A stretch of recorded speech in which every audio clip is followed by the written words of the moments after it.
Bismillahirrahmanirrahim. Assalamu alaikum student. I am your social study teacher. Take out your social study book with pencil. Today we will discuss the last topic, chapter number 10 with work page.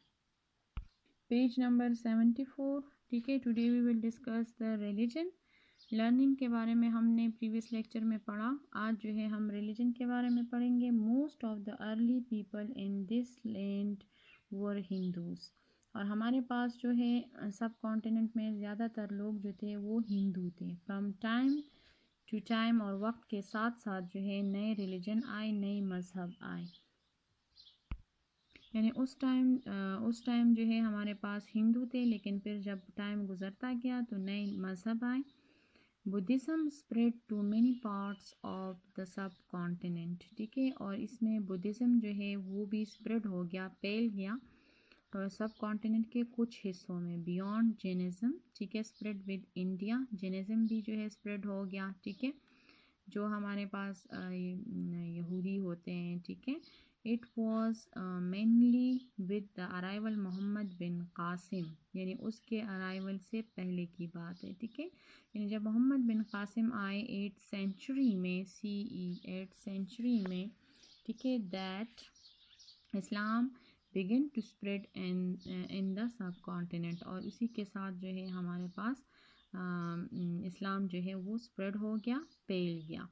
यानी religion मज़हब जो है हमारे पास सब continent में ज़्यादातर उस वक्त तक लोग हिंदू थे, लेकिन टाइम के साथ साथ जो है मज़हब चेंज होते गए. ठीक है. उसमें से बुद्धिज़्म आया. ठीक है. जो बहुत ज़्यादा पार्ट्स में, सब कॉन्टिनेंट के पार्ट्स में था. फिर जैनिज़्म आया. ये भी हमारे पास एक मज़हब है. ठीक है. जो इंडिया में फैल गया. और फिर Mohammad bin Qasim 8th century में आए और पूरे जो सब कॉन्टिनेंट पे छा गए.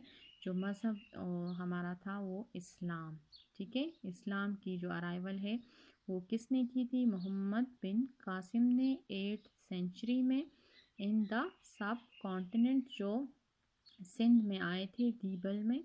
ठीक है. हमारे पास फर्स्ट टाइम वहाँ पे आए थे और वहाँ से जो है उन्होंने इस्लाम की बुनियाद रखी थी. Come to the work page number 75.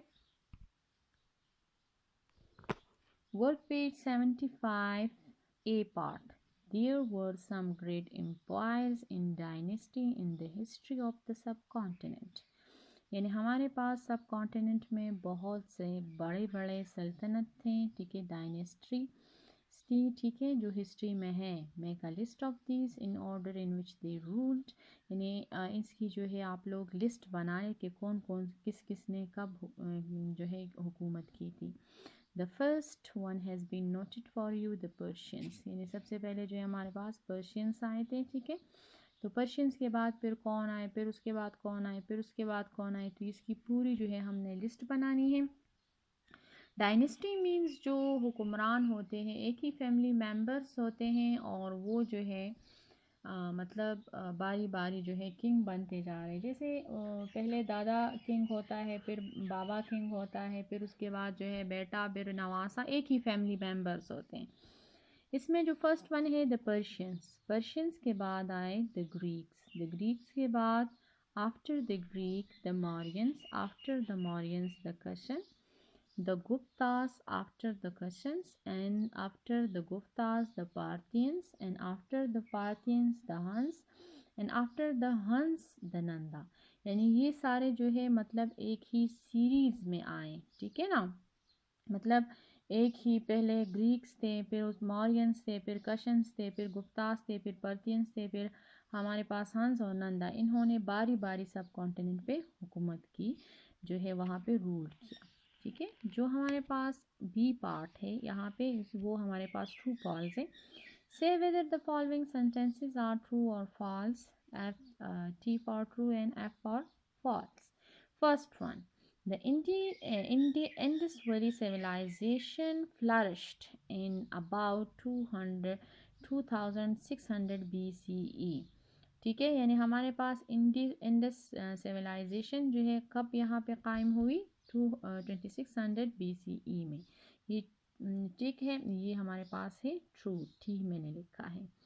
Second one, the people of Mohenjodaro traded goods with England, यानी जो मोनजोदड़ो के लोग थे वो सामान लेके जाते थे इंग्लैंड।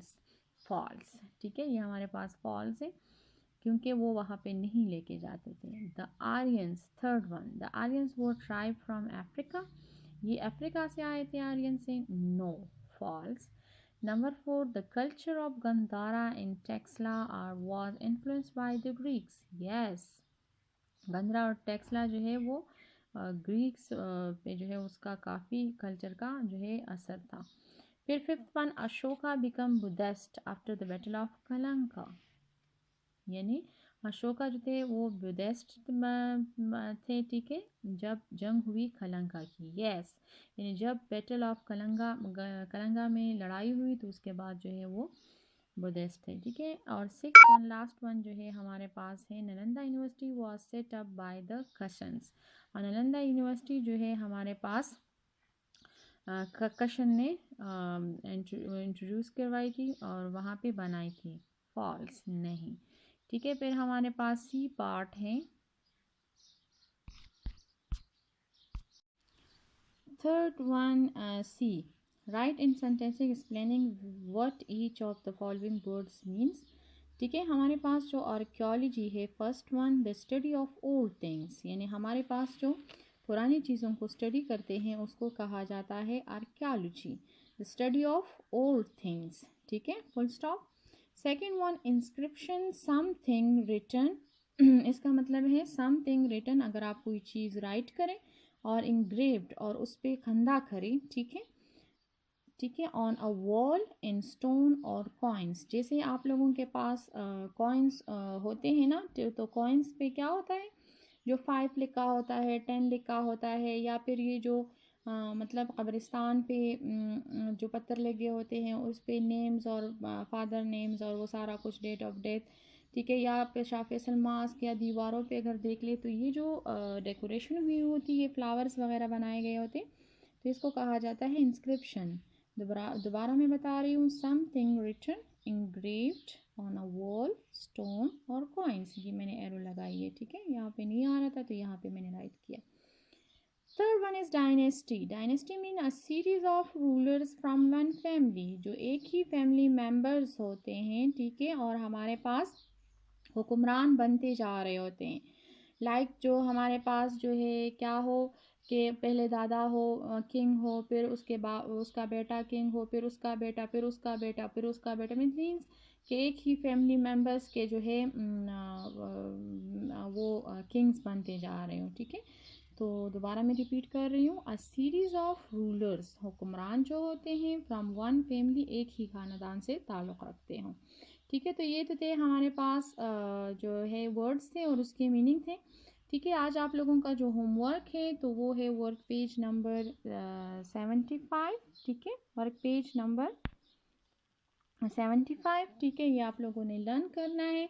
और जहाँ पे डिफ़िकल्ट हो, आप लोगों को समझ ना आ रही हो, तो आप लोग जो है पूछ सकते हैं। Thank you for today.